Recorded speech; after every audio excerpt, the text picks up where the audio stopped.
Hi, I'm Tyson Franklin, and before I get into this episode with Tony Gavin and talking about the global rise of the Foot and Ankle Show and what to expect in 2026, and there is a lot, just to remind you, consider coming a day early and attending my Podiatry Marketing Masterclass on Monday, the 2nd of March, which will also be in Liverpool. If you love marketing, if you want to learn more about marketing, or you just want to take your marketing to a whole new level, consider coming along. All the details are on my website, tysonfranklin.com. Click on events and you'll be able to register there. Now, if you're not going to be in the UK around that time, please, every now and then go back to my website, click on events, because I will be doing podiatry marketing masterclasses in Australia and overseas in 2026. So just go and check that out. Okay, now let's get on to this episode with Tony Gavin. I know you're going to love it.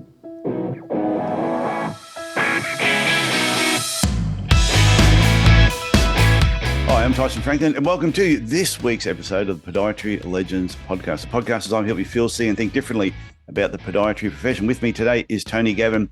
He is the brains behind the Foot and Ankle Show. And as I said, Tony, before, he might not do all the work, but he is the brain. So, Tony, how are you doing today? I'm really well, thanks. It's good to be on again. I can't quite believe it's another year. Where's it going? I know. How many years has it been going for now?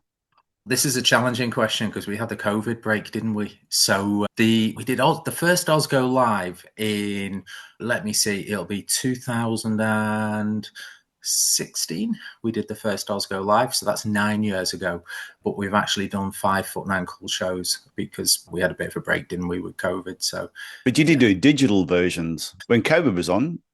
Yeah, we did. We've done a number of digital versions. I've actually lost count of how many of those. We normally do 2 a year of those. This last year we did one of those as the attendances are getting really high now at the actual live show. So yeah, the pivot to the Foot and Ankle Show digital that was an interesting escapade because when COVID hit, everything went digital, didn't it? Yeah. I'm sure you was invited to all these online Teams quizzes and Zooms quizzes, like keeping in touch with family. So many things. A bit of a novelty at first, and it grew old really fast. And we were left in this situation where obviously we had to cancel the conference, even though it was like we were going into lockdowns. So it was told it was a couple of weeks, and then it was being extended, and we were being pushed really late on decisions as to whether or not we would have to cancel the conference, which obviously we did. And we really wanted to stay in contact with both delegates and also the exhibitors as well, and just stay there. So we decided we wanted to do a digital conference. Problem was back then, though, no one had really worked out how to do a digital conference. I'm still not sure anyone has come up with the best solution for it. There's a number of software packages available, so you can license software to host a digital conference.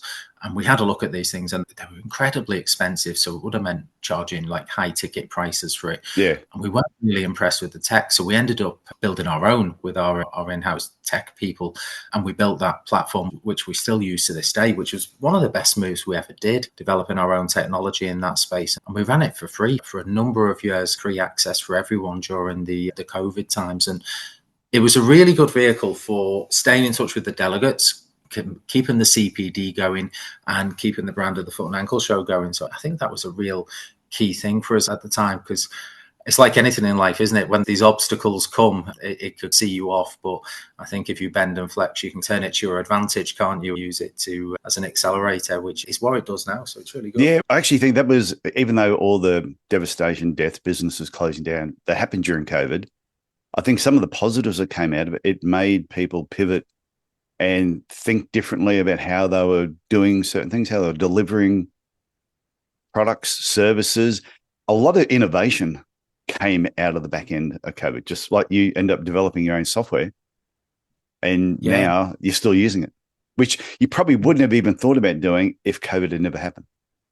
No, absolutely not. Absolutely not. You don't know what you don't know, do you? And it's what they say, necessity is the creator of invention, isn't it? And it genuinely is. It's because we're in the situation of what do? We really needed to keep some momentum going at this point, because we'd only run one Foot and Ankle Show, which was for a launch event. I think you was actually at the launch event, wasn't you? It was 2019.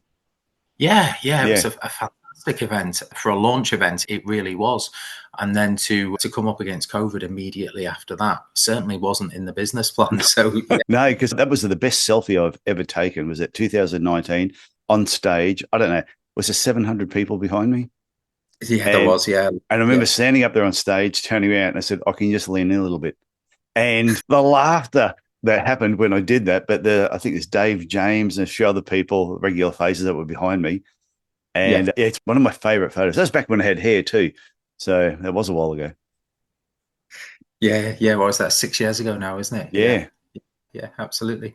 But yeah, it's that pivot point. And you're right, during that time. I mean, I've got other business interests as well. And we distribute Formthotics. And we used to be out on the road delivering training courses all the time. And we managed to change that offering to be able to deliver sessions through Teams and doing it online. And even to today, it means that 1 minute you can be in Plymouth and then half an hour later you can be in Glasgow. You're not limited by geography anymore in being able to get your training and services across to people. So I think the acceptance that people have now of doing stuff online is definitely an advantage. But nothing replaces being in a room with someone. And I agree. I was joking with my friends that we've renamed ourselves now. We're the last of the analogs.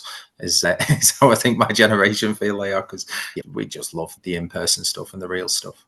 I know when I went to the 2019 one, and it was like probably the best podiatry conference I'd ever been to, by far. It was just the way it was set up. Even though I know in 2025 it was set up differently to 2019, but still one of the probably the best podiatry conference I've been to, only because everybody that was there, there were no knobheads. It was just everyone that was there wanted to be there.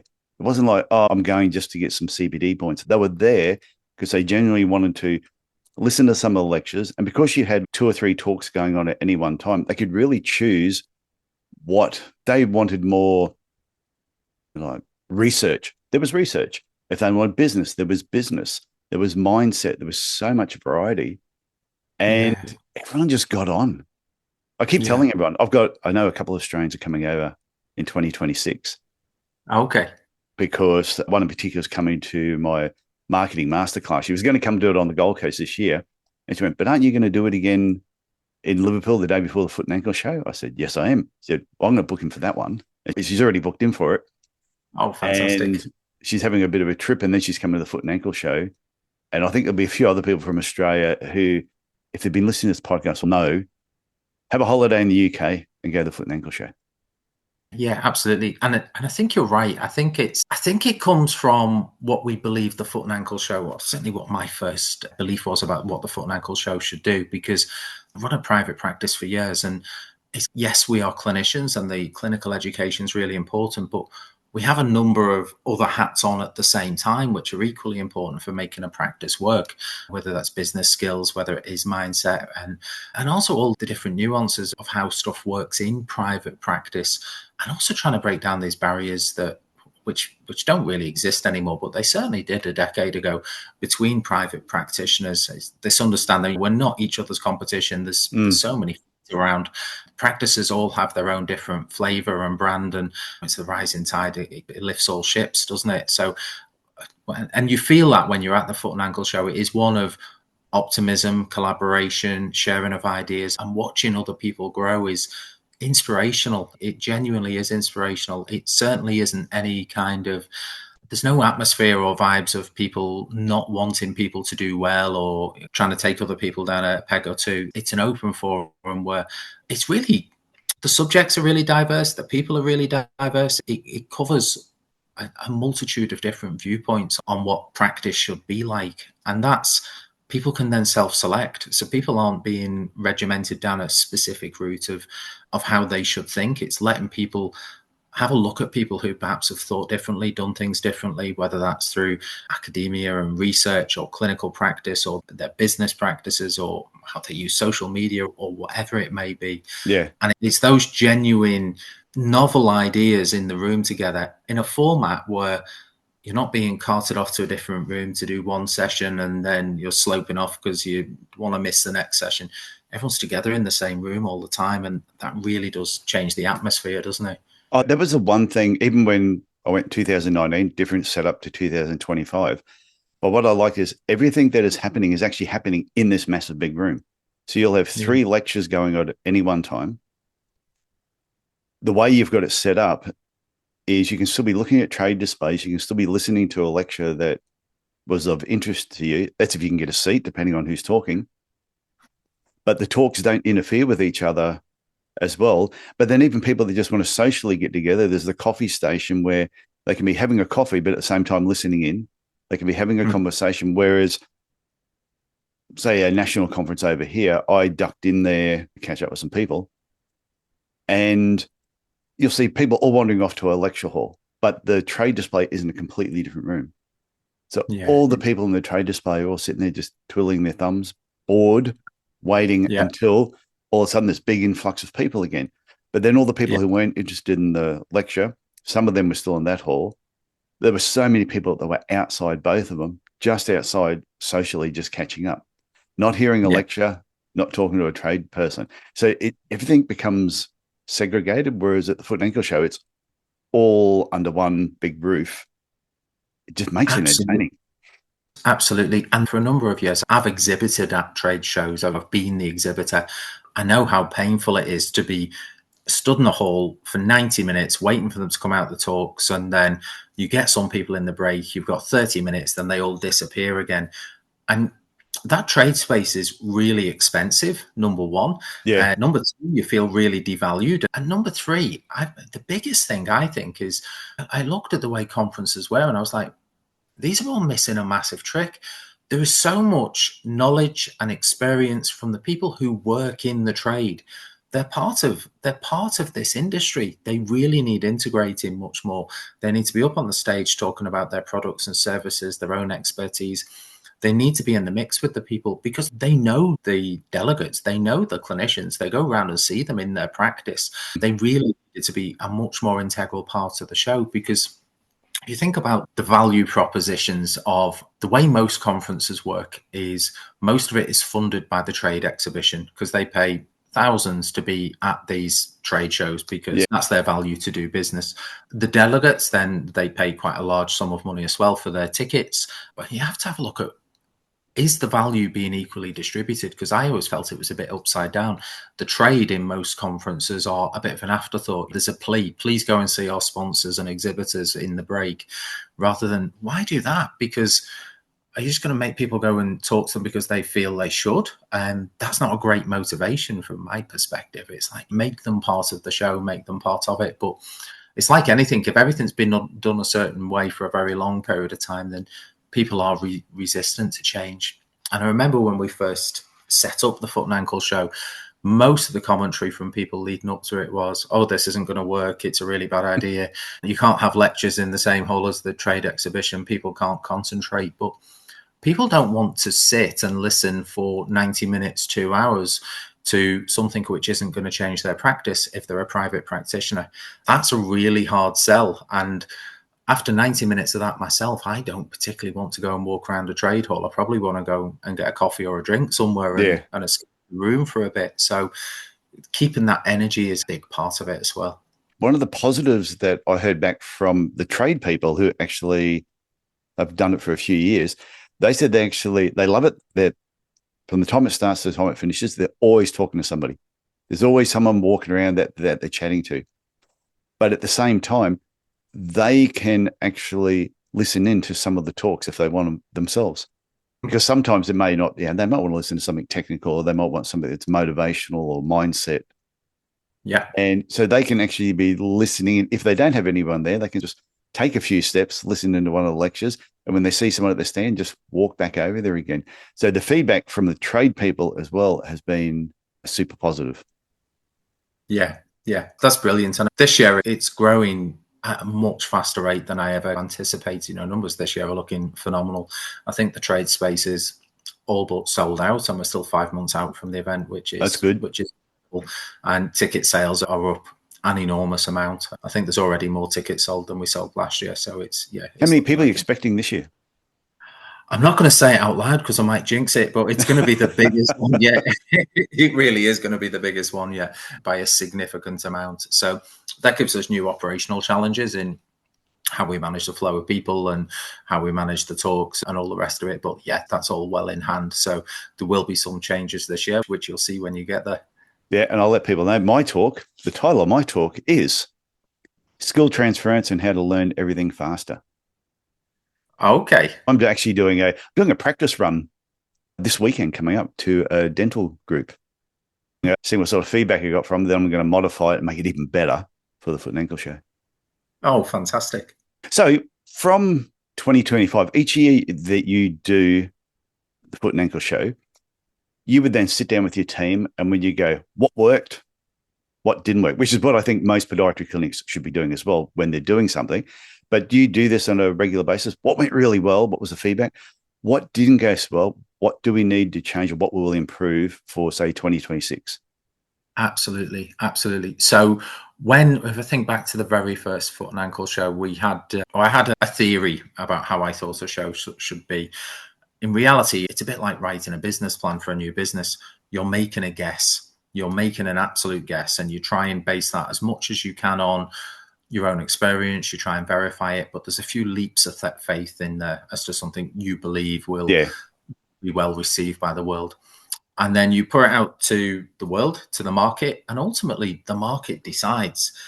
If it's rubbish, people aren't going to come, or they're going to complain. They're not going to come back. So at this point, you're making stuff up. You can continue to make stuff up and delude yourself and have something that shrinks in size or doesn't do what you expected it to do or is really badly received. Or you take the feedback. You watch as well, because the thing with feedback, it's a bit like when my daughter brings pictures home from school. She's a half decent artist, but she probably thinks she's amazing because the feedback she always gets from me is how amazing it is. Oh, and it goes up. We lie to our children all the time. When they do a drawing, we go, that is fantastic. You could be an artist one day. And then you think, geez, I hope they don't become an artist because they're not very good. Absolutely. So yes, feedback is really important, but equally important is being able to weight that feedback, because some people are just terribly kind and will always say the nicest things to you.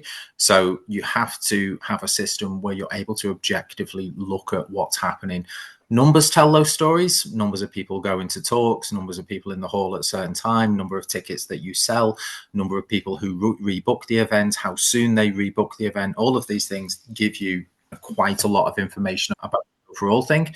And then if you see at the Foot and Ankle Show, probably what you'll see most of the time from me is me wandering around and watching, trying to objectively capture what's happening, because I think that is a really accurate way to be able to understand what is happening. What are the conversations that are happening? Where are the cues? Where are people happy? Where are people smiling? Where are they not smiling? So it's going through with absolute detail and looking at these things and then making those. I think you've hit the theory before, I'm sure, a million times, of 1% a day. And it doesn't matter how small something is, but for the entire year between the two events, we are each day trying to make the thing at least 1% better through something that we do. And try and not do stuff that doesn't work or stuff that doesn't make sense, and constantly question, okay, we keep doing this. Is there a reason we keep doing it? Is it adding to the show? Is it taken away from the show? So the actual process now it's really quite different than it was at first, because at first, like I said, you are making it up. You've got a blank canvas and it's all full of excitement and motivation, and away you go.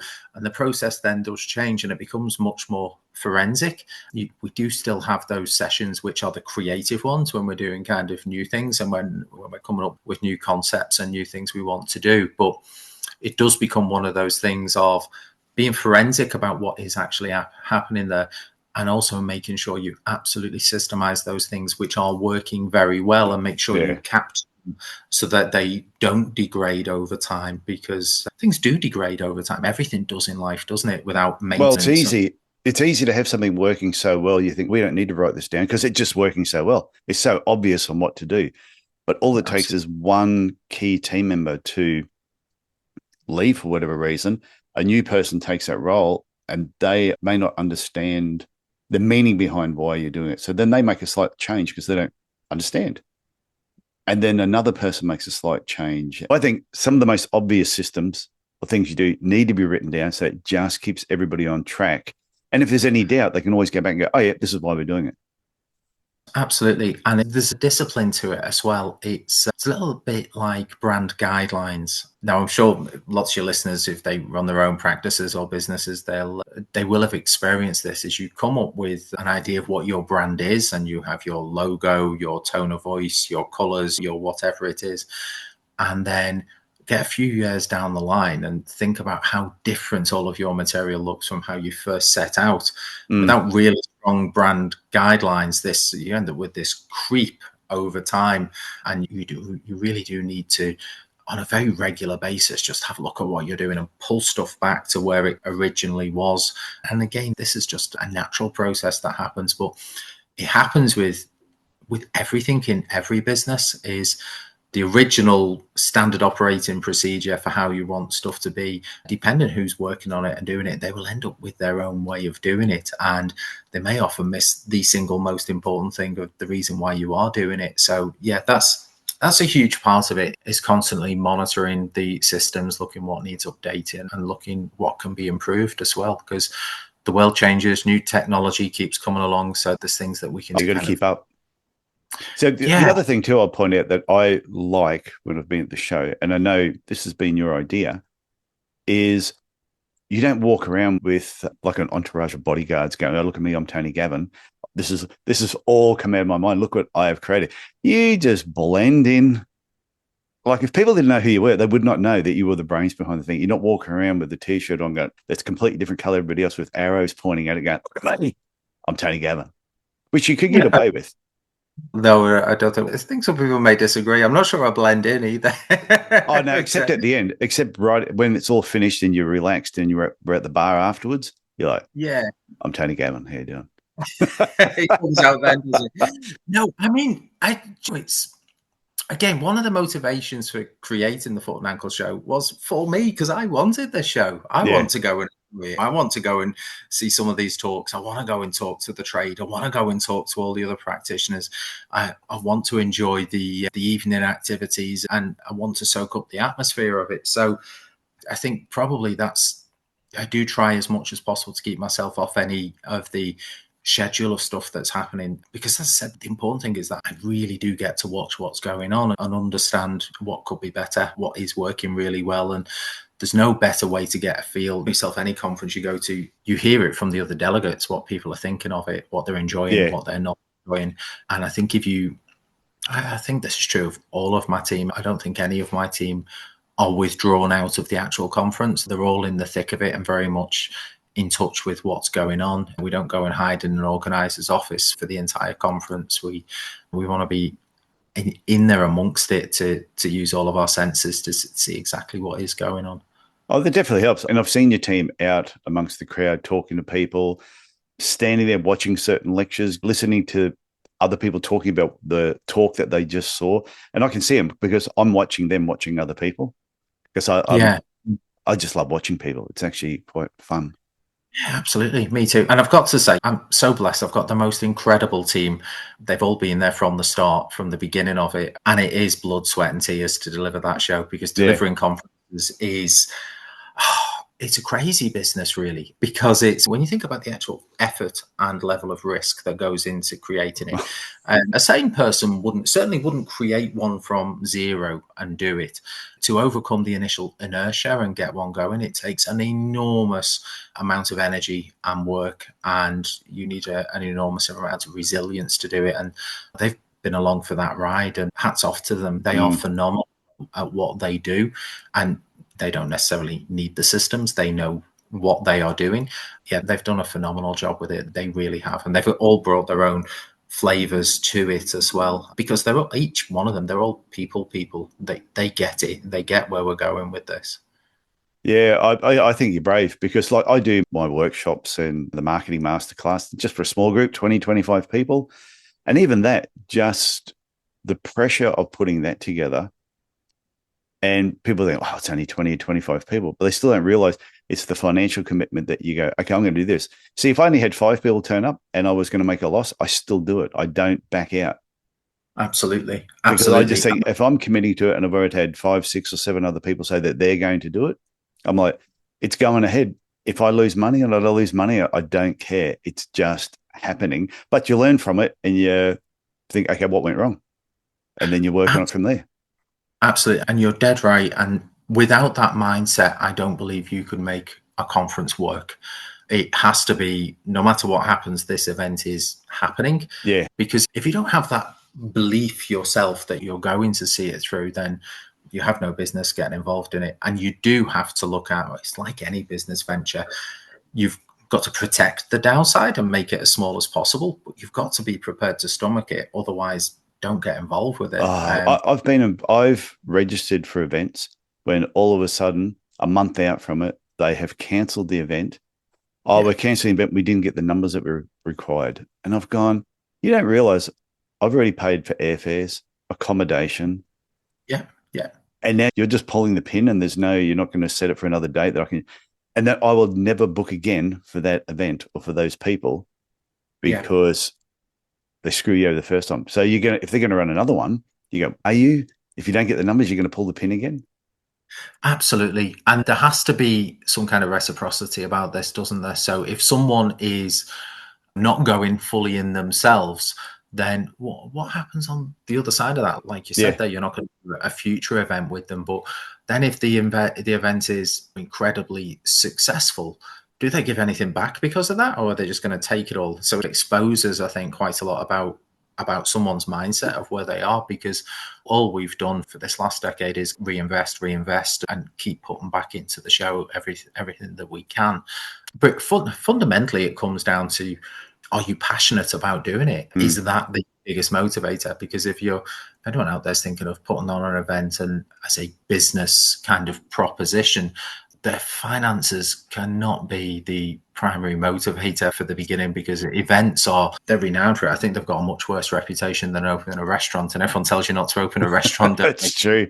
Yeah. You think you have thousands of moving parts. You've got an incredible number of individuals, and you have to make a certain thing happen within a certain set of brand guidelines within a specific time period in one place in the world. And you've got to hope that that we don't go into COVID, that we don't have any travel strikes, and you don't have any of it. It's crazy when you look at it objectively. You look at it and you think, okay, that's not a God move. You've got to be absolutely passionate about the reason that you want to do it, to do an event. And everything's on different scales, isn't it? But running a conference, the stakes are high. It's a large event. These venues they're world class. It's an enormous investment to use that space and all the AV equipment and the carpeting and the shell schemes and all the rest of it. So yeah, it's crazy as a business model, but it's also an enormous amount of fun. It's enormously rewarding. And I genuinely think we do have an impact on the profession. I think it's genuinely changed. I think so. What private practice is like in the world of podiatry, and that's the point. That's why we do it, and I think it's certainly having that impact, which is brilliant. So the 2026 Foot and Ankle Show is the 3rd and 4th of March, Liverpool Exhibition Centre. Yeah, absolutely. So the same venue again on the docks and in the beautiful city of Liverpool. It's a great spot. Everyone keeps complaining that it rains there. Every time I'm there, it doesn't rain. And I'm going, what do you all complain about? It never rains in Liverpool. The sun always shines in Liverpool. It doesn't rain in the UK when I'm there. I live in Manchester at the moment, and I couldn't quite say that. I think it's dancing down outside at the moment. Yeah, so 3rd and 4th of March, we will be back there with a bigger lineup than we've ever had before, which is brilliant, with more trade stands than we've ever had before, which is brilliant, and more delegates than we've ever had before. So it's set to be absolutely jam-packed. And I've been encouraging people from Australia. So I reckon anyone in Australia who's listening to this now, if you've been thinking about you want to have a holiday in the UK, you might want to go to Ireland afterwards, or Scotland, or just run around England. Plan the Foot and Ankle Show in either before or afterwards. Have a bit of a holiday. Make it tax deductible. Always say if you can't write it off, don't do it. But I know I've been talking to some people in Canada who are thinking of coming over for it. There's probably people from the United States that don't listen to this podcast. Let's make the Foot and Ankle Show an international event where people are coming from everywhere and make it bigger and better each and every year. Yeah, we get a really large international contingent, and it does grow each year. Every year we've had some people from Australia, we get people from the States, we get people from Iceland, Malta, Italy.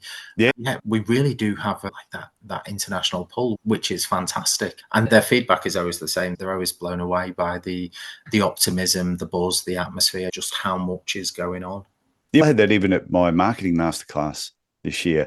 Someone from Iceland, I think it might have been someone from Finland. And I'm going, Yeah. this is cool. This is the first I've heard so many people from so many different countries at my workshop.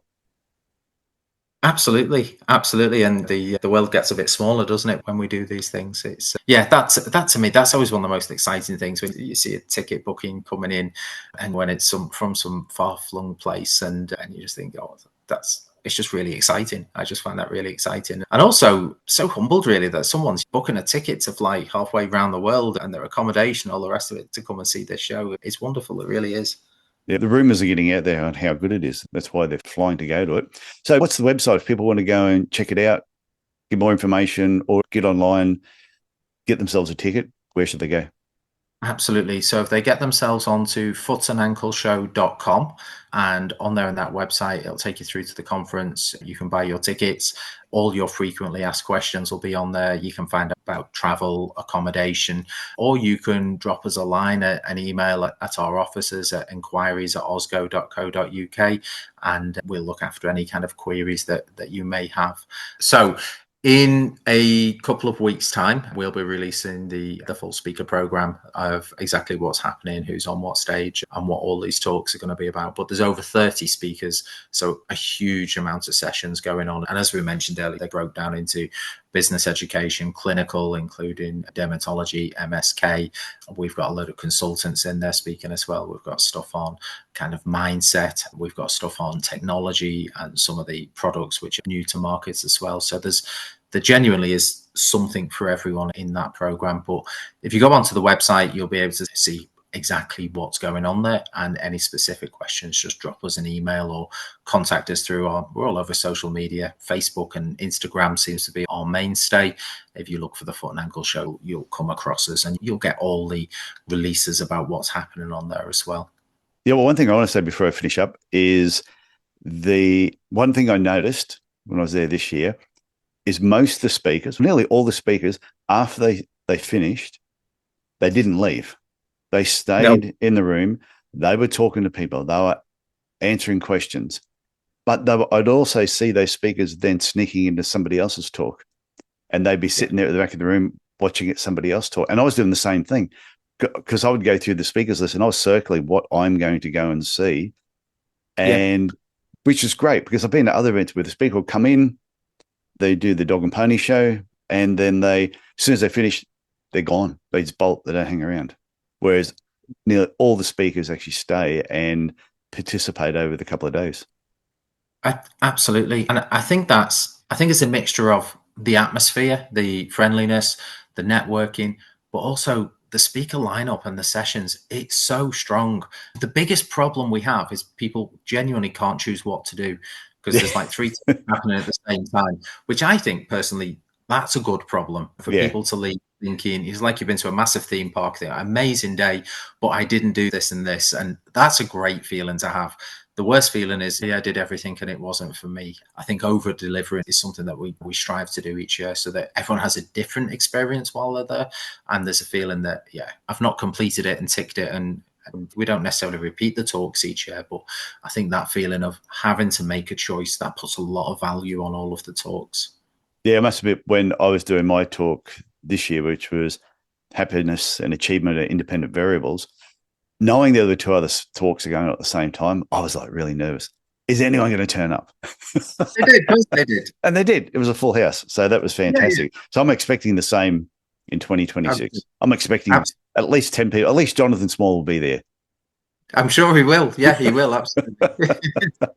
You'll have a full house again, I'm sure. Okay, Tony, I want to thank you for coming back on the Podiatry Legends podcast, giving us an update and a bit more thinking behind the Foot and Ankle Show. And like I said, I encourage everybody to go and check out the website. If you're overseas, think about attending. And if you're going to attend the Foot and Ankle Show, get there a day early and consider doing the Podiatry Marketing Masterclass. All the details are on my website, tysonfranklin.com. So Tony, thank you very much. And thank you so much for having me. It's been a pleasure again, and I will see you in March. You will, definitely.